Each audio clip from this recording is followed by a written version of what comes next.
Well, guys, here's what I'm choosing to deal with this afternoon. Well, it ain't very far in the afternoon, but I get this tree off of the buildings. It's just a tree top. I'm thinking if I can reach it good enough, I can just push it on off of there. Then we'll cut it up.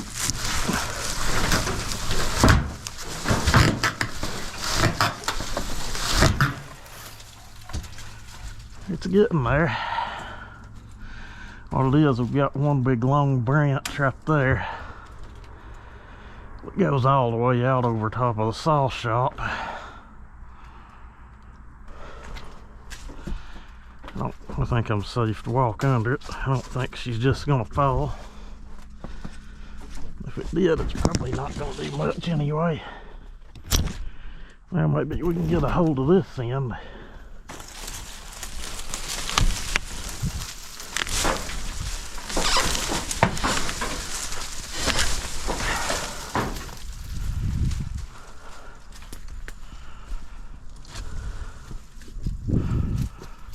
I'm thinking I'm gonna have to get something, pick up and push.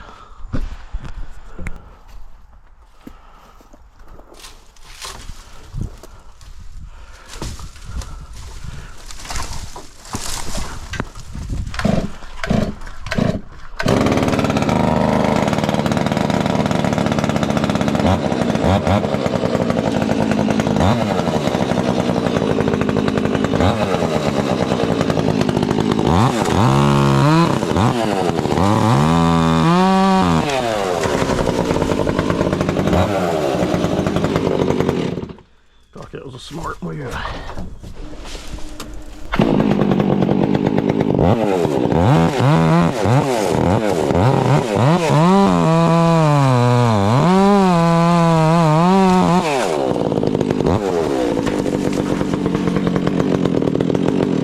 Better look at what's going on now. Had it honestly laid there all summer. It came out of that big son of a bitch there.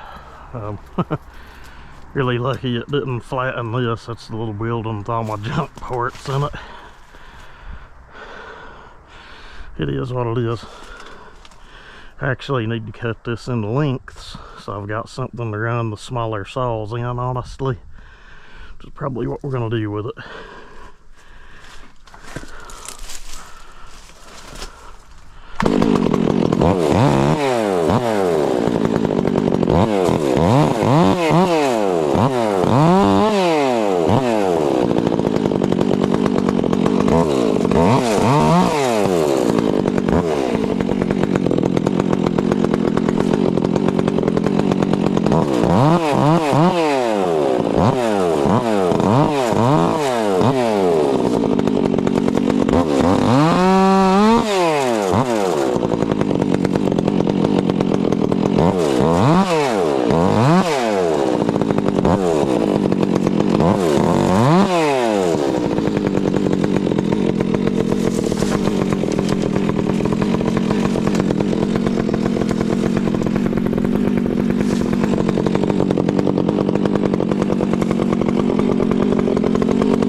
On the ground.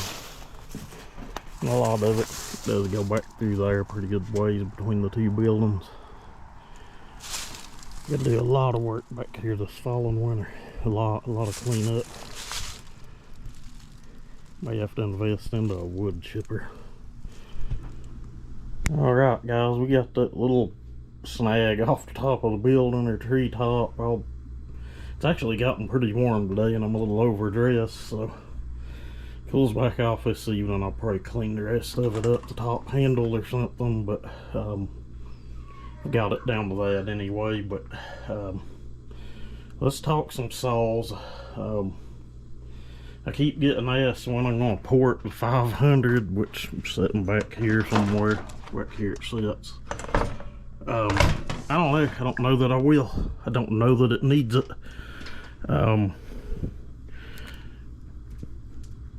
Those of you that have asked when I'm gonna port it, if you're in a stock one, I'm watching some of the ones online that people have ported, and I know they're good porters, like damn good porters, and to be brutally honest, they don't really look a whole hell of a lot stronger or faster than a stock one. Maybe the ones that have had more a lot of compression thrown at them may have a little more grunt when dogging in, but guys, I just don't know. It's a rev limited saw, it's fuel injected. If I'd done anything, the only thing I would do is go in and you know, give it a little more compression, and then again, I don't know that that's going to make it any faster in the needs of what anyway, I'm doing. Guys, a lot of chit chat for nothing, I guess, but some saws I'd like to get rid of is that black 660. If it sits here, I don't care. I've got a 440, a 460, 380. Those are all Farmer Tech clones, just because that is not an Oker. Don't confuse it by the plastic. I dyed that plastic myself. I think it's my second or third most popular video is the build on that saw, but the cylinder has been changed since that video. It has had the squish band cut. Good strong saw, really torquey, videos all over the channel on it. I'd actually done it for a really lightweight milling saw, which I think it would do just fine if you was in smaller wood, but she has plenty of torque. I don't know, other saws I've got, that's the Black & Decker Echo. My uncle never has picked that up. It was dropped off here back in about finally got the Farmer Tech order in. Should have, I think, what we need to do this 55. I may end up having to do like a fuel line or carb kit, and I ain't 100% sure I've got a handle here for that. May end up having to order a handle. And then that totes some 200T parts, and hopefully in this package from Farmer Tech is enough stuff to put a 200T together. I don't know, just rambling here. This will be longer than it needs to be, just a bunch of chit chat nonsense. My lathe ain't been showing a lot of machine work. Ain't really been doing any. The last few saws I done wouldn't have benefited a whole hell of a lot from it anyway. If you've got something with an exhaust roof lower than 110, it's got 25 thousandths squish or less than 30 thousandths. You probably ain't gonna notice enough to matter by doing a bunch of machine work. It's just not my opinion, it's just my experience on it.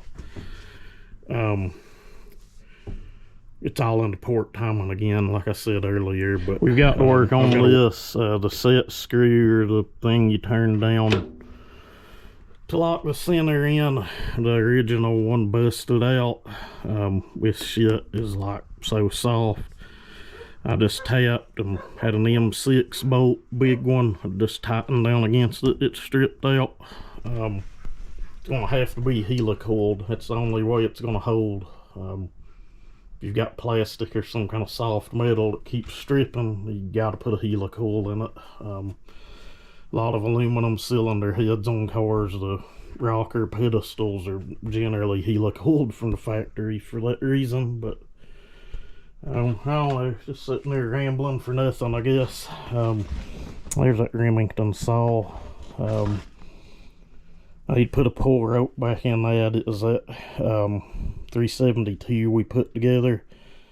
I may change a case half out on that to where I can put a shroud and stuff back in it, but I've ran them that way and they don't seem to overheat or anything. 266 here somewhere laying right there.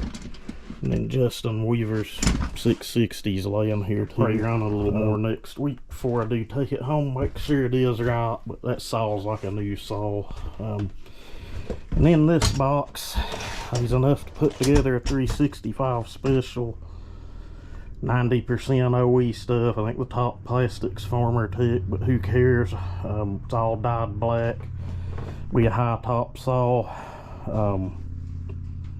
Need to get into that project. I've got plans for it. Need to get into that sooner than later, but anyway, a lot of rambling here. I'll probably chop 90% of it out, but OSB for the new shop. About a half of a 359 sitting up there. I was gonna do like a 266 top end on it, but it needs some kind of major piston swap. I know everybody's seen some of those built with 272 top ends. Unless you've got a full-blown machine shop at your hand, it ain't that easy to do. I cut all I could out of it was actually a 268 jug. It had some scoring in it, but it was my experimental cylinder. I've actually tried a couple cylinders, no luck. I cut all the way to the spark plug threads out of the squish band. I cut all I could cut off the top of the piston, and that thing probably still had 200 thousandths before the cylinder would even touch the saw. So there's a little more to that than you would think. I'd have to figure out some kind of piston to fit the rod. There ain't many pistons will fit a Husky rod other than a Husky piston without making them weak, so I don't know. Again, you'd need a whole machine shop at your disposal to do that build, but I'll probably just build a 357 out of it, honestly, eventually, or either just sell it as is. Anyway, around my mouth enough. Pointless video. You guys have a good one.